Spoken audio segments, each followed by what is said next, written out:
Welcome to Glasgow Rangers Nation. I am Owen James. This is all your latest Rangers news, guys. It is January or bust now. There will be no further arrivals. There will be no new signings. Yes, I know the window's closed. Look, I get that. The window's closed. I know. But free agents obviously were on the radar with the Davy Klaassen thing that obviously we talked about in yesterday's video. I mentioned Daniel Amartey as well in yesterday's video as a potential target for the club. We're going to talk a little bit about what has been coming out of Rangers as regards free agent signings and no further arrivals. That is the current rumour that is doing the rounds. We'll also be talking as well about the new record shirt sponsorship deal with Kindred. Obviously, the Unibet, 32 Red, whatever you want to call them. We'll obviously compare that to that lot from across the city who had a fairly impressive result in the Champions League tonight for a change. Look, guys, it is obviously building up towards Dundee versus Rangers at the weekend at Ibrox. Back home. We're back home. Thank God we are back home and away from that hideous ham dump stadium. Well, let's start off with free agent news. So, we know that at this point in time, the transfer window is closed. We know that you can't make any further signings. The only way you can make a signing is if you sign a free agent, someone who is out of contract, someone who is without a club. Now, we know that Davy Klaassen was a possible target, that Niels Koppen and members of the recruitment team spoke to Davy Klaassen and tried to persuade him to come to Rangers. But evidently, the reason his contract was cancelled, the reason he was allowed to leave Inter Milan, was the fact that he wanted to return home to Holland. So it's nothing against the club, nothing against the ambition of the club, nothing against Rangers and the message that we gave to him or the project that we tried to sell him. It was all down to the fact that Klaassen obviously just wanted a return to Holland, wanted to go home. This is what he's revealed in an interview that he's given since joining Ajax. He talked about, obviously, his talks with Inter Milan manager, and obviously full credit to Inter Milan, a 0-0 draw with Manchester City at the Etihad last night. Very good result for them. But, he spoke to the Inter Milan manager, I think it was Simone Inzaghi, told him that he didn't want to stay there. He wanted to obviously move on and wanted Inter to give him the opportunity to do that. And that's why he was released from his deal. So, look, at the end of the day, nothing against our club, nothing against what we were trying to sell, nothing against what we were trying to do. It was all down to the player's personal preference. Now, as I mentioned on the video yesterday, Clement talked about, didn't he, that Rangers were allegedly interested in, accessing the free agent market, looking at the free agent market.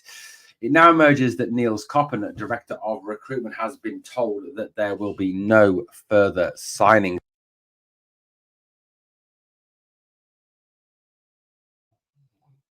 We'll commit no further funds, no further money to the acquisition of players. That it is over. That is it. It, as of what we've got now, is what we run through till January. Phillipe Clement has been basically told that what the squad that he has now, the players that he has currently at the club, are what he needs to work with between now and January. So there is no further strengthening to come. So, look, I think we can all kind of look at the squad as it currently stands at this moment in time. And I think we all kind of admit that there are weak areas in this squad. There are players missing. There are, issues with the squad. Of course there are. I mean, I think in terms of the goalkeeping position, that's not an issue. You've got Jack Butland, we've got Liam Kelly, Lewis Baradonakis, and obviously Mason Munn as well. So there's enough talent there. I think there's still positions we do lack in. Right back we lack. I think centre back, central midfield, a winger. I think a backup 10. A striker. I think, in striker, we are really, really lacking. I was looking at transfer market last night and you look at the striker position and, Zach Lovelace obviously has to come into a reckoning, but, he's not even mentioned on there. But Danilo, injury-prone Danilo, Cyril Dessa's gloriously inconsistent, doesn't do it against the big teams, and Hamza Igman still obviously an unknown quantity. So, I do believe that in the striker position, we are, massively, massively undermanned. And I think the club made a huge mistake by not bringing a striker in at this summer transfer window, someone who, can be relied on to get you 25 to 30 goals consistently and reliably, even in the big games. So look, that's the situation. That's where we're at. So there will be no further signings. The free agent market now is closed to Rangers. Obviously, there are still free agents out there. There are still players that are available, Daniel Amartey, for example. But as far as Rangers are concerned, the matter is closed. There will be no further arrivals, which, look, I mean, that decision may have been taken after they've looked at what's left, looked at what's out there. You know, as I mentioned, beyond Amartey, there are a lot of very experienced players, but who are, you know, at the wrong end of the 30s, 34, 32, 33, injury prone, Marco van Ginkel. You know, a lot of players that, you know, would obviously, you know, come with concerns over their age, over their, you know, that age obviously leading to them falling off a cliff in terms of their abilities, in terms of their fitness, etc., etc. So, you know, there is concerns, but I think, you know, closing the door, you know, ruling out any further arrivals at this point is a little bit of a mistake by Rangers. You know, the fact, like I said, that Amartey is available.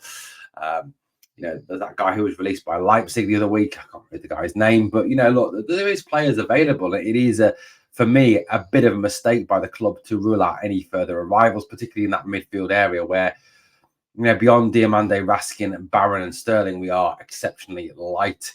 You know, in terms of backup to Nadim Badrami as well. I mean, I know Tom Owens had a reasonable game the other day, but, you know, a real experienced backup to Badrami, we are really lacking. So I think, you know, there are positions that still do need to be strengthened, and maybe now we have to wait till January to find out what the club are intending to do. Okay, so let's move it along. Some positive news from Rangers for a change. Now, look, I think, you know, the guy who's the commercial director is a guy called Karim Varani. You know, since he's been appointed as commercial director, I think, you know, he hasn't done too bad a job. You know, he's announced the reappointment of Eleanor as the club's sort of concessions partner in terms of producing food and beverages on match days, a deal that is worth around 3 million, a deal that is very lucrative for Rangers, a deal that sees an increase on the amount of money that the club will get, you know, as a result of partnering with Eleanor again. So I mean, that's got to be positive. That's got to be good that we've, you know, increased the amount of money that we're going to get. You know, that's all good. That is good. Now, obviously, the latest one is a sponsorship deal. Now, Rangers have been sponsored for a number of years now. I think it's about 10 years now by Kindred, who run 32 Red and Unibet. You know, betting firms, it's a controversial one. You know, there is obviously some moral doubt over the sponsorship by, you know, betting firms. I've got to say, personally, I wouldn't take on sponsorship by betting firms. When I ran an NFL channel back in the day, you know, with the Pittsburgh Steelers, I turned down a sponsorship deal from a lucrative sponsorship deal from a betting firm because I don't agree with it. You know, so look, at the end of the day, you know, it is a controversial one, but if the club is benefiting financially, you've got to say that, you know, well done to Karim Varani, well done to the commercial team. Anything that, you know, brings extra funds and, you know, in alternative revenue streams into the club has got to be applauded. And, you know, the work that Karim Varani has done since he's become commercial director, replacing James Bisgrove, has certainly been impressive. Now, I was looking at the deal terms, and now these are only kind of rumors, reports, kind of for lads and Heart and Hand, and this is Ibrox, etc., all trying to figure out, you know, figures, facts, numbers, whatever. You know, it hasn't been officially reported. It's kind of remained undisclosed as to what this deal actually means for the club. But it's an 80% to 93% increase on the previous deal. Now, that you may say, well, how is it a Ranger percentage deal increase? Well, currently, apparently within the contract, there are a number of incentives put into that contract for Rangers. Now, we're unsure as to what those incentives are, but it could rise from an 80% increase in sponsorship to around a 93% increase in sponsorship, which is, you know, good negotiation, good work by Karim Varani to kind of negotiate that extra rise in contractual terms, you know, with Kindred. You know, in terms of actual what does that look like as money? Now, look, in terms of where we're at the moment, the sponsorship deal is worth rumored around about 1.5 million a year. Now, if you compare that to our city rivals who get 2.5 million a year from Dafabet, which is, you know, pretty bad. we're a million behind them. We're already, financially light years behind them. I saw some interesting figures the other day that came out. I'll talk about those in a moment. But apparently that has now risen to £2.7 million a year basic, which, puts us 0.2 million over what Celtic are getting from Dafabet, which is obviously represents a good deal. Now Celtic's deal with Dafabet runs out at the end of this season, so obviously they will look to negotiate a more lucrative deal. But at this moment in time, we are getting a better deal than Celtic.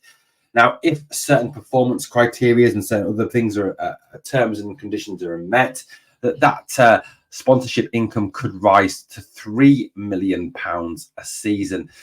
All useful money, all extra money that could be put into the transfer kitty, that could be put into, the stadium, into the player development kitty, that could all be put into there. Now, Kindred, like I said, I know it's also with betting. There are other aspects that have made this a more positive deal. I've talked about the fact that obviously it's a rising income for the club, which is a positive, but also the fact they're kind of investing in the youth development of Rangers. They are investing in charities to do with betting, and to do with, kind of getting people that have betting addictions. They have their 100% mission, which is to do with the fact that all money betted is clean money. It's money that can be afforded, etc., etc. It's not money that is obviously taking away from families, which is, all very positive. So, there is kind of a clean mission there from both the club and the betting company that we have partnered with. And it's all positive for Rangers that the money is rising and that the betting company have entered into community work in accordance with the club, which is all excellent news for Rangers and obviously for Kindred and obviously for the people of Glasgow as well. Like I said as well, that takes us above what Celtic are getting per season. It is dwarfed, of course, by what the English Premier League clubs get for for shirt sponsorship, but that's to be expected given the extra the TV revenues, the extra TV exposures that the EPL clubs get, and even to some extent the EFL Championship clubs south of the border. So look, I mean, that's a positive. That's a real, move forward. Whilst we are kind of going through a difficult situation at Rangers in terms of, the fact we have no real chairman. We have obviously John Gilligan, who's acting chairman. We have no CEO. We have no director of academy. It's good news to know that Karim Varani is doing work, and is developing the commercial side of the business. He's doing all he can to increase those extra commercial revenues. They're an absolutely vital part of modern football. Yes, obviously the fans and what they bring in terms of season ticket sales, merchandise sales, match day ticket sales, match day, revenue in terms of, concessions, in terms of program sales, etc., are all, very good news for the club. But the fact that Varane is obviously exploring, external revenue streams, looking at how we can raise extra cash, it's all extra good news for the club. So, you've got to kind of take that as a positive, something that's actually going right on the front office, the executive management side of the club. Whilst the board remains a shambles, whilst the whole, lack of CEO remains a shambles, there is at least a silver lining to the cloud. There is a positive there to accentuate from what the work that Varane is clearly doing in terms of raising extra money for Rangers. Now we build towards Dundee now. We look ahead to that game. Obviously, fascinating press conference upcoming for Phillipe Clement to see who is fit, who is available, what his plans are for this game. Will he rest players?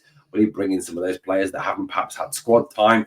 Will he give some of those more experienced professionals like James Tavernier games off now? Bringing Dujon Sterling, bringing Adam Devine. Will he give Liam Kelly game time? There's a lot of questions ahead of this weekend's game. Away from the league, we're moving away from the league. We're still obviously 5 points behind Aberdeen, 5 points behind Celtic. But this is a move forward, isn't it? We're looking at obviously defending our cup title, giving a chance to perhaps some younger players. I'd be really hopeful that Clement will include, some of those younger players, the Bailey Rices, the Colin McKinnons, give Liam Kelly a run out, try and change things around a little bit, freshen the squad up, rest players. I think they're all absolutely vital for me. Well, guys, let me know what you think of the stories we've covered in today's video. Thank you for watching Glasgow Rangers Nation, guys. Obviously, please smash that sub, ring that notification bell. And on the way out, if you can drop me a comment, if you can drop me a like, all absolutely fantastic. And please remember, always We are the people.